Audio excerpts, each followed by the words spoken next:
Tonight, country's two largest denominations airs issues regarding secular state provision in Constitution.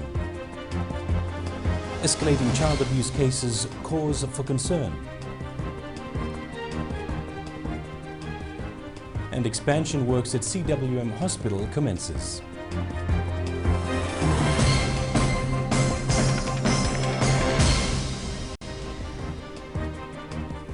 Good evening. The Methodist Church says its main focus now is the spiritual welfare of its members.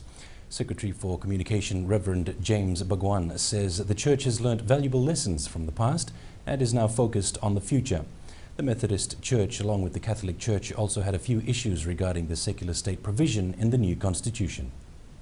Following his extensive presentations critiquing the secular state provisions in the new constitution of Fiji, Reverend Bagwan was posed the question if Fiji was to return to being a Christian state, as was in 1987, would it support the stringent measures taken then to govern the country? We cannot ignore the wrongdoings of our leaders, regardless of who they are, whether they are religious leaders, political leaders, traditional leaders. Reverend Bagwan said the new leadership in the church has evolved from the lessons learnt in 1987 and 2000 and is now looking at strengthening the work carried out in reaching out effectively to its congregation around the country.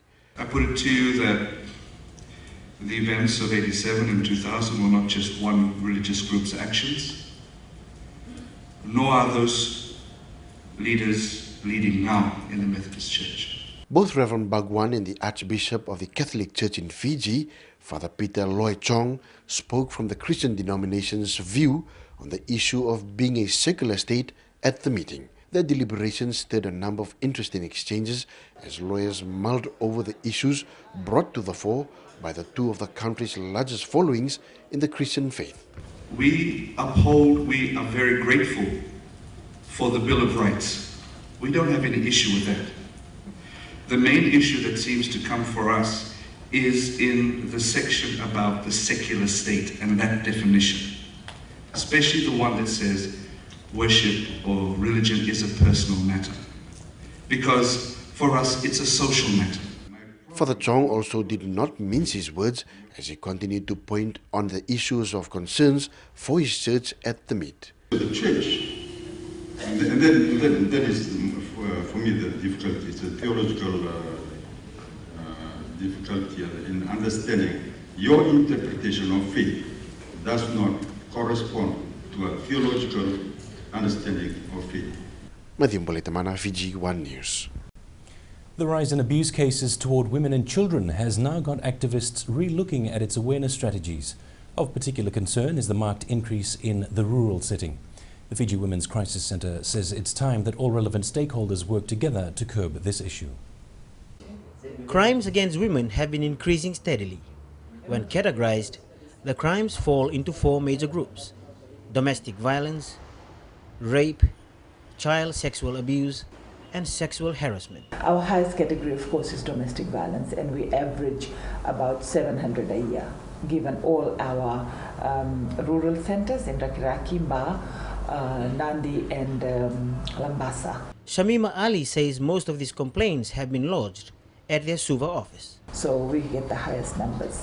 Like this year alone, up till October, we have seen over 500 domestic violence cases, over 40 rape cases and things like that. So, there isn't a year when there is a huge difference. She adds that societal structures play a vital role when it supports a gender equality slant. What happens is that those structures are more rigid the further you get away from towns and cities. From experience, they've found that a mixture of professions within the community makes it more difficult for the average Fijian woman to voice her concern. Apisalome Rambo, Fiji One News. As the country's oldest hospital celebrates its 90th anniversary, the Health Ministry has set up plans to further transform the facility. Works of refurbishment of Colonial War Memorial Hospital has already begun, and the Ministry is optimistic that this much-needed expansion would greatly improve health service delivery. This health facility has come a long way since the colonial era in providing health services. The government is forking out $10 million to give CWM Hospital the much-needed refurbishment.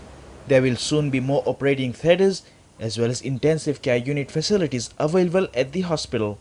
It's got a new emergency wing developing there. There's diagnostic facilities in the form of x-rays, scans, mammograms, CTs, MRIs, and we have modernized the laboratory services, and the blood bank facilities being modernized. Plans are to have at least 8 operating theatres at the hospital.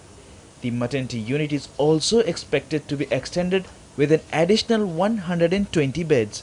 Whilst we're doing the theatres, we do need to increase our manpower of surgeons and anaesthetists, and we have people who have trained in neurology coming back from abroad.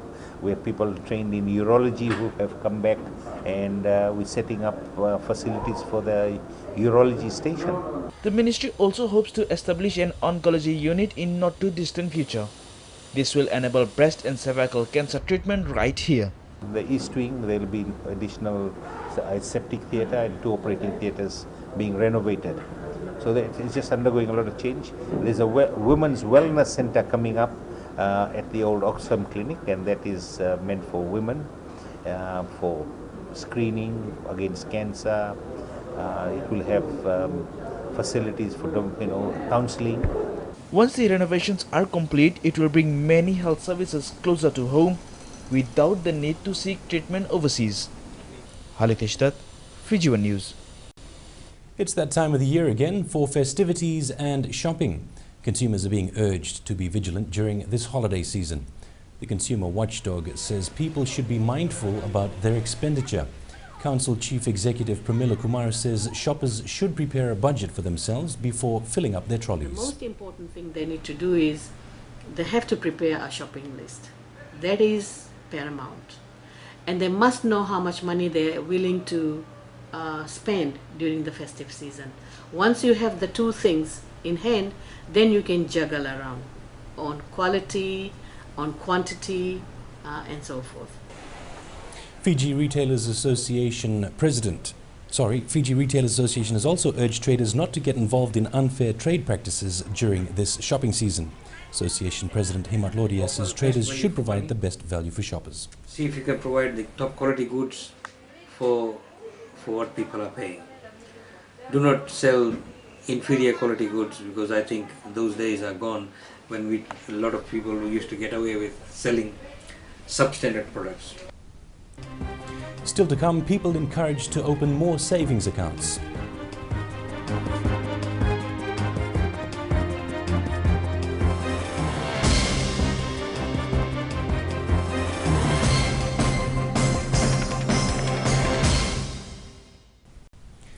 The 15th Attorney General's Conference in Nathandola unearthed a number of issues pertaining to the Constitution and its provisions in holding public officers accountable. This was the second major issue at the top of the agenda that saw a number of participants thrash out issues regarding the Constitution and how it can take those in the state to task.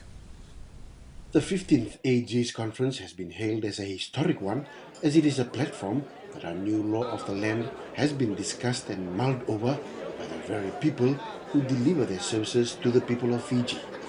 One of the major topics of discussion on day 1 was the provision of the Constitution that touches on holding public officers accountable. Are we all accountable to the courts? And if we are accountable to the courts and to the judiciary for what we do, then how accountable is the judiciary?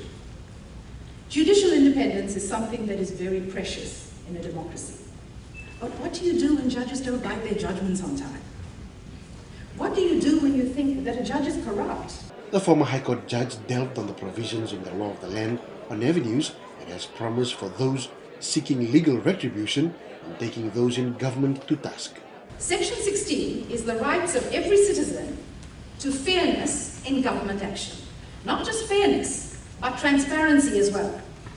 And it is the right of every person who is adversely affected by a decision of government to get written reasons, and it is the right to review. It's the right to judicial review. So what is the definition of a person who is referred to in the Constitution as one who holds a public office or is a public officer?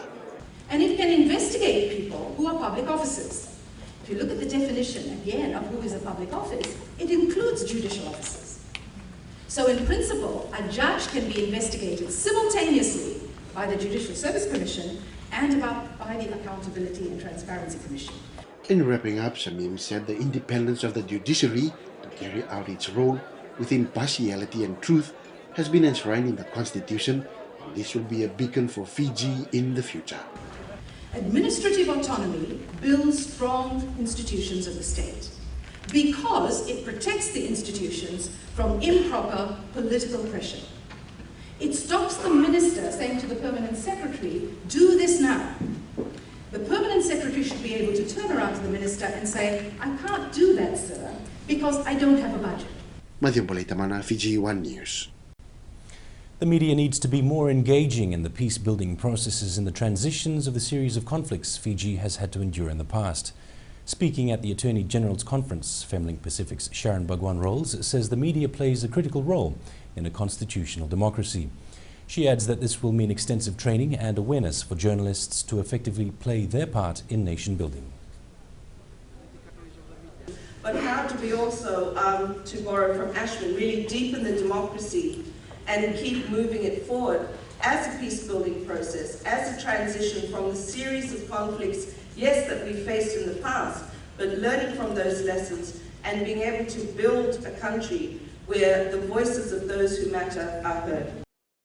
Presenting on behalf of the mainstream media at the conference, veteran journalist Vijay Narayan spoke about the challenges of the media and how journalists have had to overcome these obstacles by working together.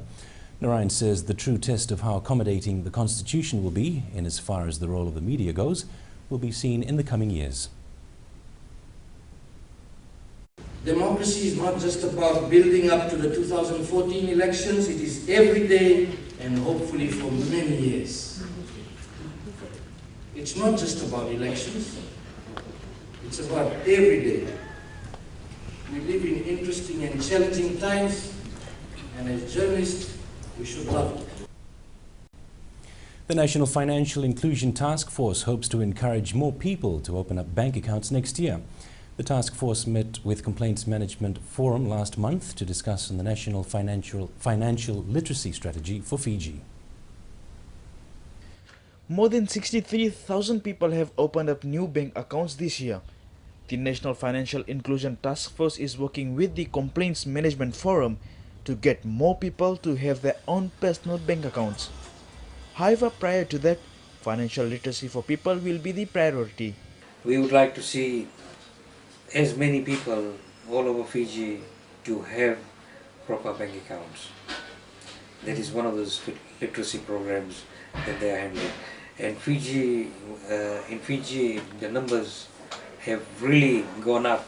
The number of complaints brought to the Complaints Management Forum has decreased this year, thanks to conflict resolving strategies put in place by the banks and financial institutions.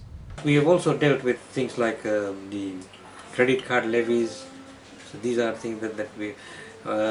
another new problem that we have been encountering, and we think that we have got the grips of the account opening forms, the requirements. And so all these we are also trying to solve right now. The forum has also received complaints regarding the amount of fees charged by legal practitioners and is working to find a solution to that. At present, what we are doing is we're trying to see what is the standard fees and charges that's being levied in Fiji, and then comparing with other international countries like Australia and New Zealand. And the complaints that we have heard from people is that the law practitioners in Fiji charge more than what their counterparts in Australia and New Zealand charge.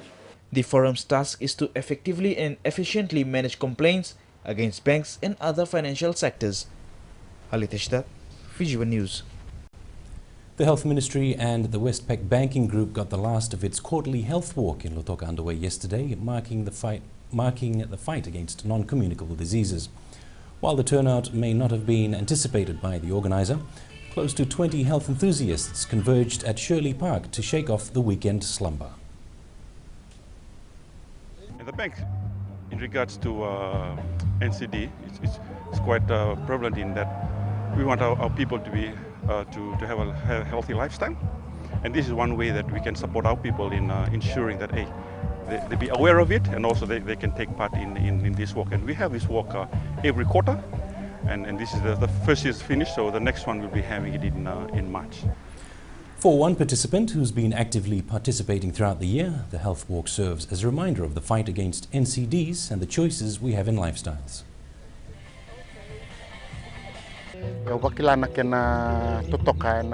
I have felt the benefits of living a fit and healthy lifestyle. The health ministry is always urging everyone to spare a few minutes each day to walk in order to keep our bodies healthy. Eating healthy food is also very important for our bodies. Coming up in sports, Army and Police unite in Thanksgiving service.